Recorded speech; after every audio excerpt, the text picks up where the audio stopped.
MLA గాలి భాను ప్రకాష్ కాంగ్రెస్ నేత రోజా వ్యాఖ్యలపై తీవ్ర అసహనాన్ని వ్యక్తం చేశారు. ఈ సందర్భంగా క్రైస్తవులు, హిందువులు, అన్ని మతాల ప్రజలకు గౌరవం ఇవ్వాల్సిన అవసరం ఉన్నప్పటికీ కొంతమంది వ్యక్తుల చర్యలు సమాజంలో అవమానానికి దారితీస్తున్నాయని తెలిపారు.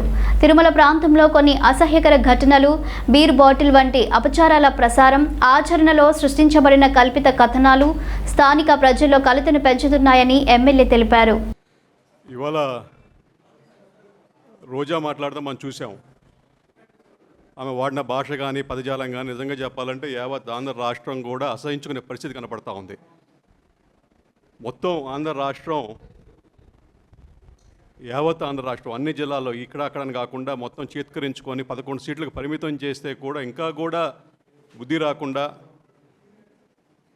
ఏదంటే అదే మాట్లాడుతూ ఉంది. నిజంగా చెప్పాలంటే జగన్మోహన్ రెడ్డి గాడు అని మాతో అనిపించాలని చెప్పి ఉరువులు ఆడుతున్నట్టుంది ఆమె. అంటే జగన్మోహన్ రెడ్డిని తిట్టించాలని ఉంది. ఆమెకి సీట్ వస్తుందో రాదో తెలియదు కాబట్టి ఇప్పుడే జగన్మోహన్ రెడ్డిని తిట్టిద్దాం, జగన్మోహన్ రెడ్డి గాడిని తిట్టిద్దాం అని చెప్పి యాసలో పోతా ఉంది. కానీ ఆమె ఆ పార్టీకి మేలు చేస్తుంది అనుకోవట్లే.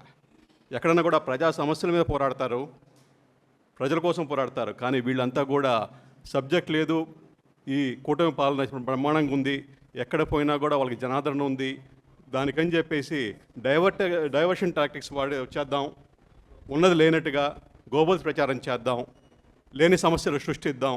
మనం చూసాం తిరుమలలో బీరు బాటిల్ తీసుకెళ్ళేసి మళ్ళీ దాన్నే వీడియోలు పెట్టి తీసి మొత్తం కూడా అపచారం చేసినట్టు. అంటే వాళ్ళే బీరు బాటిల్ పెడతారు, సీసాలు పెడతారు, వాళ్ళు మళ్ళీ పోయేసి దాన్ని తీసి మొత్తం అపచారం జరిగిందని ప్రచారం చేస్తారు. అంటే వాళ్ళు ఎక్కడికన్నా దిగజాడడానికి తగ్గరని చెప్పేసి ఇదొక ఉదాహరణ మాత్రమే. ఇంకా చెప్పాలంటే క్రిస్టియానిటీకి అవమానం చేస్తున్నాడు జగన్మోహన్ రెడ్డి. భారతదేశ చట్టంలో కానీ రాజ్యాంగంలో కానీ క్రిస్టియన్స్కి ఎక్కువ తక్కువ అని చెప్పలే, వాళ్ళకి సమాన హక్కులు ఉన్నాయి. క్రిస్టియన్ అని చెడిసి ఆంధ్రప్రదేశ్ ప్రజానీకం ఆయనకు ఓటేసి ముఖ్యమంత్రిని చేశారు.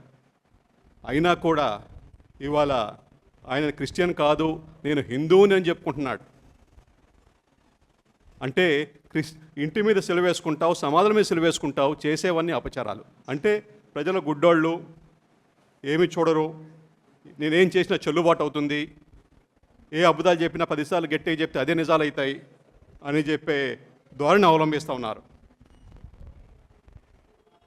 నిజంగా చెప్పాలంటే ఇవాళ మన భారతదేశంలో క్రిస్టియానిటీ పాటిస్తున్న అందరినీ కూడా అవమానిస్తున్నాడు అతను. ఇలాంటి వాళ్ళు ఆ మతానికే గ్రహచేటు. ఇవాళ అన్ని మతాలు సమానం మన రాజ్యాంగం ప్రకారం. ప్రతి ఒక్క భారతీయుడికి వాళ్ళు ఇష్టం వచ్చిన మతం ఆచరించుకునే హక్కు ఉంది. అంటే ఉగాది వస్తే గుడికి వెళ్ళాలంట. మీరు చేసింది ఏంటి? సినిమా సెట్టింగ్ వేసుకున్నారు. సినిమా సెట్టింగ్ వేసుకొని ఇవాళ అయ్యోరు చెప్తున్నాడు ఒక 3 ప్రదక్షిణాలు చేయండి అంటే దాన్ని కూడా నిరాకరించారు. క్రిస్టియానిటీ ఆచరించడం తప్పు కాదు. ఇప్పుడు నువ్వు తిరుమలకి వెళ్తావు, డిక్లరేషన్స్ సైన్ చేయడానికి ఏంటి పాపం నీకు మన ఆంధ్రప్రదేశ్ చట్టంలో ఎక్కడ కూడా ముఖ్యమంత్రి పోవాలి తిరుమలకి అని ఎక్కడ రాయలే. నువ్వు పోకపోయినా పనులు జరుగుతాయి. అంటే మొత్తం కూడా మసి ఊసి మారేడుకాయ చేద్దాం, ప్రజల్ని తప్పుదోవ పట్టిద్దాం అనే ఒక ధోరణి తప్పితే ఇంకేమీ లే అక్కడ. నాకు తెలిసినంతవరకు నేను చాలా రోజుల నుంచి గమనిస్తున్నా రోజాని. ఆమెకి ఏదైనా ఇష్టం లేకపోతే ఆమె తిట్టించడానికి ప్రయత్నం చేస్తూ ఉంటుంది. జగన్మోహన్ రెడ్డిని తిట్టించడానికే ఈ ప్రయత్నాలు చేస్తుందని నేను అనుకుంటున్నా. నిజంగా చెప్పండి, ఆమె పక్కన పెద్ద మనిషి అంటూ తిరుగుతున్నాడు కరుణాకర్ రెడ్డి. ఏం గాడిదలు కాస్తున్నాడా లేదా బుద్ధి ఉందా లేదా? అసలు ఆమె మాట్లాడుతుంటే ఏం చేస్తున్నాడు అసలుకి? ఆయన ఏదో సంస్కారం గురించి, నీతుల గురించి, నియమ గురించి మాట్లాడుతుంటాడు. అసలు పెద్దరికం చేస్తుంటాడు. ఇదే పెద్దరికం. చేసేవన్నీ కూడా పనికిరాని పనులు, గాచారాలు, పలికేది మటుకు నీతి పలుకులు. ప్రతి ఒక్క దాంట్లో స్కామ్. రోడ్లు వేసే అంటున్నాడు. రోడ్ల పక్కల ఎన్ని భూములు లావాదేవీలు జరిగినాయి తీయండి. రోడ్లు వేసిన ప్రతి చోట భూములు మారున్నాయి చేతులు. రోడ్లు వేసే ముందర వేల కోట్ల స్కామ్లు.